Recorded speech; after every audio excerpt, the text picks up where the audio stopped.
They can see you. You can't see them. You can hear. All right. Oh. First question will be from Nick Hausman.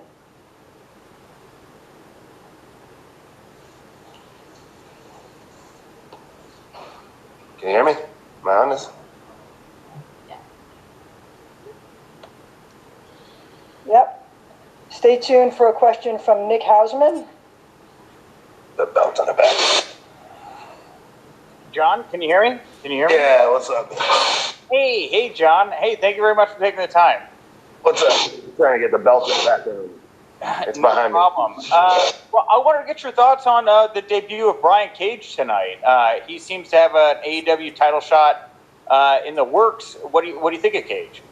Yeah, they sure aren't getting any smaller, are they?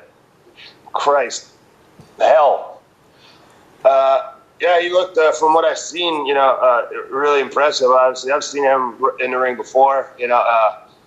One of those dudes who just defies all physics and logic is, not unlike Brody Lee, just an incredible athlete. Can do things a guy like that size shouldn't be able to do, and that's a whole new can of worms, man. So we'll cross that bridge when we come to it, but he's an exceptional talent, so I don't know anything about him personally or what his attitude is. He's now aligned with Taz, who, is everybody knows Taz's personality. He's if he's anything like his, if he's anything as a manager like he was as a competitor, that it's going to be an aggressive situation. So we'll cross that bridge when we come to it. Okay, thanks. The next question is from Darren Paltrowis from Sportskeeda. Darren?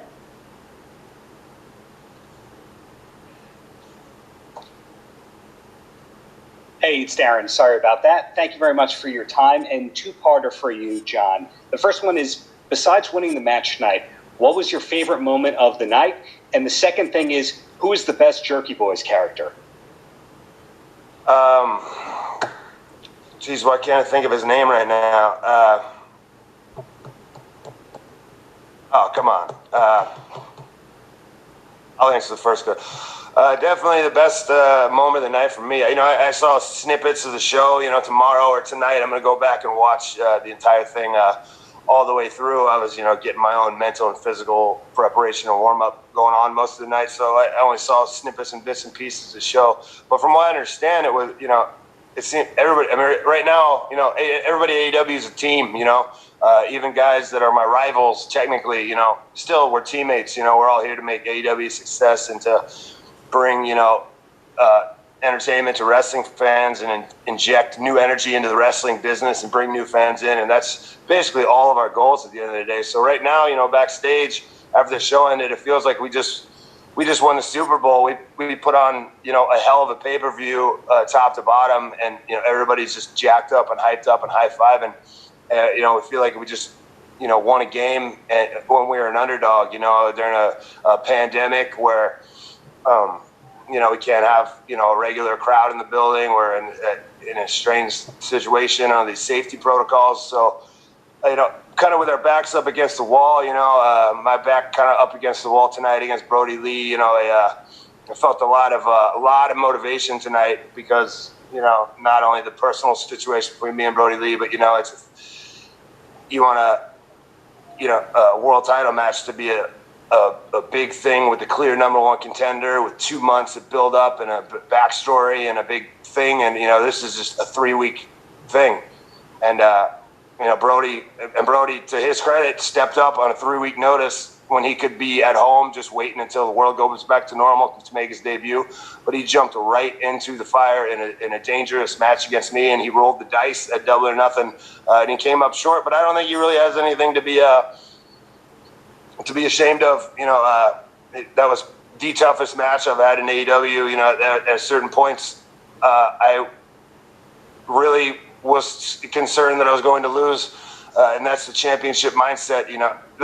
For the first time in AEW, and I felt like I was drowning and I couldn't get out of water, and I was frantically swimming for air. And, that's a championship mindset, is you absolutely refuse to lose and thrash and kick and hold your breath until your eyeballs are popping out until you get a breath of fresh air. And when you get that little opening, you take it and you win any way you can, and you find ways to win, and you find way. That's the only message I can give to people. Under these circumstances, as world champion, there's a lot of people out there who are having a lot of curveballs thrown at them.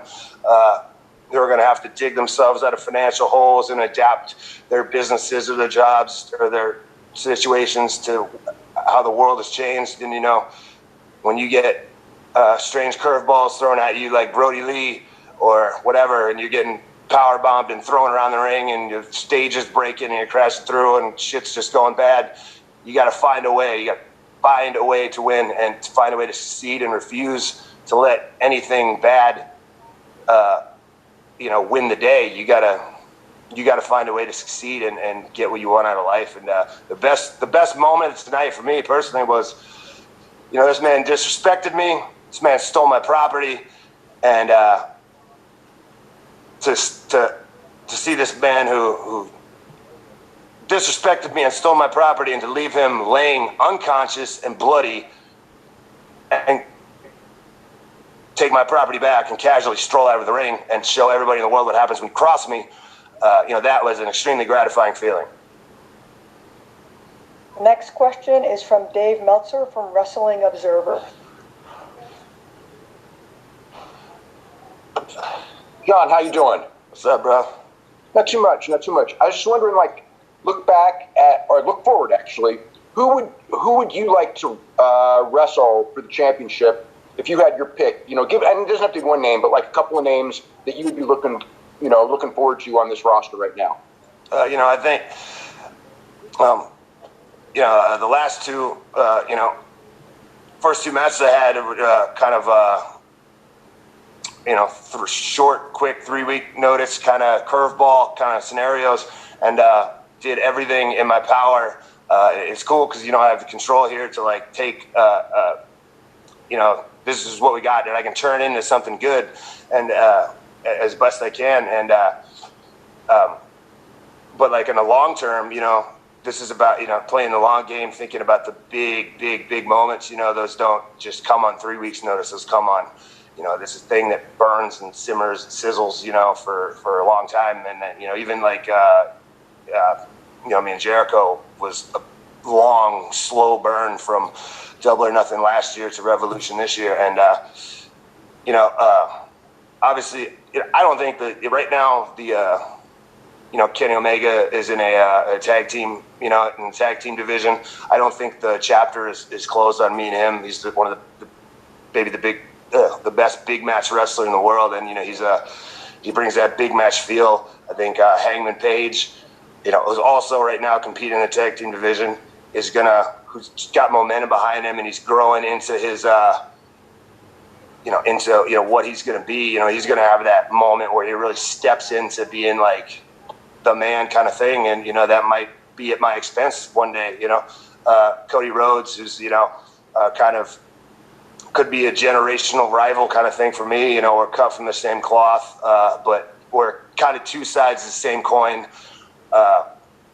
You won't find me wearing a suit, but we still have the same passion for wrestling and think of things a lot similarly, and bring that.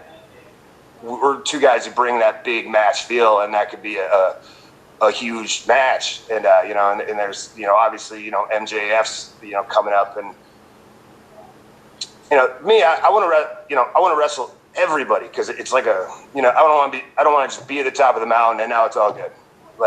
No, I want to get to the top of the mountain and now clear everybody. I want to clear out the division, so to speak, and be the absolute last man standing. And I relish the opportunities to get in there with a guy like Brody Lee, a big monster, athletic, big man, and see what we can do.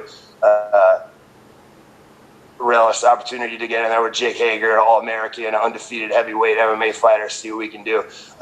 With a Darby Allin, who's a high-flying dude, with a Sammy Guevara, with a Joey Janela. All these different guys bring all these different elements. And I think I can do I think I can kind of, do it all, save for, a double backflip. I can pretty much do anything and adapt to any style. And, it's just so much fun to just have different types of matches with different types of opponents, so I want to get in the ring with everybody.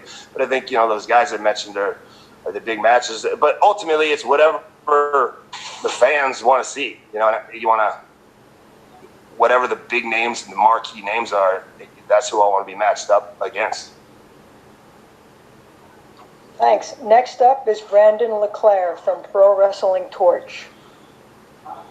Hey, John, I just wanted to congratulate you on what was a really, really good title match and something that really, I think, subverted the expectations that people typically have for a pay-per-view title match. Thought the end of the match was really cool. The spot through the staging and everything came off really well, and it's just something really different, from the typical title match. But I just wanted to get your thoughts on the general feeling out there when you are working with this in-house audience, so to speak. It's a weird time for pro wrestling. I think it's a weird time for you guys to be out there. But AEW has done this really cool thing and put people out there to kind of give you guys that audience type reaction. Just wondering how it differs for you from a traditional audience, knowing it's, your peers rather than, the fans that are coming out. And how important it is, really. Well, it's different than a regular audience. It's 10 times better than having nobody in the building and just having that dead, sterile feel. That's really tough. You can have that boiler room brawl kind of match once in a blue moon, and it's cool and unique. But every single match, every week, that's like, oh man, it's hard to watch sometimes. It's hard to participate in. It's hard to get up for. It's different. But with the way we put, a lot of people in the back, kind of socially distance out, people on the upper deck, there's energy in the building. There's, we had Vitor Belfort and Dan Lambert down there in the crowd. We have Vicky Guerrero down there. We had some of the wrestlers down there. So it's just that bit of energy just makes all the difference in the world. It's not quite the same as 20,000 people going nuts and knowing you're taking them for a ride kind of thing. But it definitely helps. It's almost kind of like and having your kind of peers out there with you. We're all everything's better when everybody's a little bit friendly, competitive with each other. Everybody wants to kick ass and have the best match possible. And you don't want to go out there and you'd almost rather not want to have a crappy match in front of your peers because they'd be like, oh, what's up, dude? I'm going to take your spot. Especially me at the top of the hill. I got to go out there and be like, nah, man, this is the kind of effort you got to put in kind of thing. So it's almost kind of like high school wrestling challenge matches where you're like, you're surrounded in a circle by the team or something. It's like a team atmosphere. And like I said earlier, that's what we are. It's like a team here. So that little bit of competitiveness to show up your peers, kind of is a kind of cool energy to kind of have some fun with. Last question from Carlos Turo from Fightful. Hi, John. Thanks so much for taking time to talk to us. Congrats on the title defense. Obviously, you guys have done these types of shows on Dynamite for the last couple of months, really. But with this being on pay-per-view, was there perhaps more pressure or motivation, whatever word you want to use, to sort of deliver a show-stealing performance, even though it's been the exact same setting or a similar type of setting that you guys have been dealing with for quite some time now? 100%. You want to, if they're going to pay a little more, you got to give them a little more, and you got to make sure that they know that an AEW pay-per-view, they cannot miss it. Whatever they have to do, we're asking them to pay money for it. It's because this is going to be good. AEW pay-per-views are the top of the line pay-per-views, and to have the responsibility to main event that is huge. And you're going to get just incredible action and different kinds of action, and everybody's looking to steal the show every single night. And it's just like AEW pay-per-views can't miss. We have to keep it that way. So you definitely bring out a little bit of extra. Every AEW pay-per-view is like a WrestleMania feel in the back. Like it's like this is game time. This is huge. You bring out the little bit of extra. You bring in the new gear or whatever. I've been trying to get new gear, but this pandemic's making all the shipping and everything, so my new pants didn't come. But my sick Bret Hart jacket with, instead of the, I tried to find like those like epaulet things, but I couldn't like get those in this weird situation. But the dude here, Charlie, shout out, he made barbed wire epaulets. So I had like kind of a Bret Hart themed, barbed wire themed stick jacket that was way too heavy and way too hot. So I only had it on for about 30 seconds, but I hope people enjoyed that. But you know, you definitely put in a little bit of extra effort when, you know, you're on pay-per-view, especially when you're on AEW pay-per-view, you know, because we're trying to gain and maintain the goodwill of the fans. That like, if we're going to ask them to pay money, they know they're going to get like an incredible show. And personally for me tonight, I was extra motivated. You know, I wrestled Brody a bazillion times. I could wrestle him in my sleep, but this is a different, you know, Brody Lee's different thing now, and you know, I'm a different thing now. So like, we wanted to be new, but also, you know, this is a month ago. This is exactly how I envisioned tonight's match. I called it a hailstorm of violence because I just knew that was exactly what it was going to be. Just a fucking, here we go, and just boom, destruction, over. And it's exactly how I envisioned it, and it was a very gratifying feeling, and you know, yeah, just being kind of part of a triple main event kind of thing, and only having a 3-week build kind of thing is like, I was like, oh, screw this, I'm gonna go out there and we're doing something tonight, like for sure, like. So I had that extra bit of chip on my shoulder tonight, which is such a nice feeling to have, you know. Thanks very much, John. Thank you. All right. That it?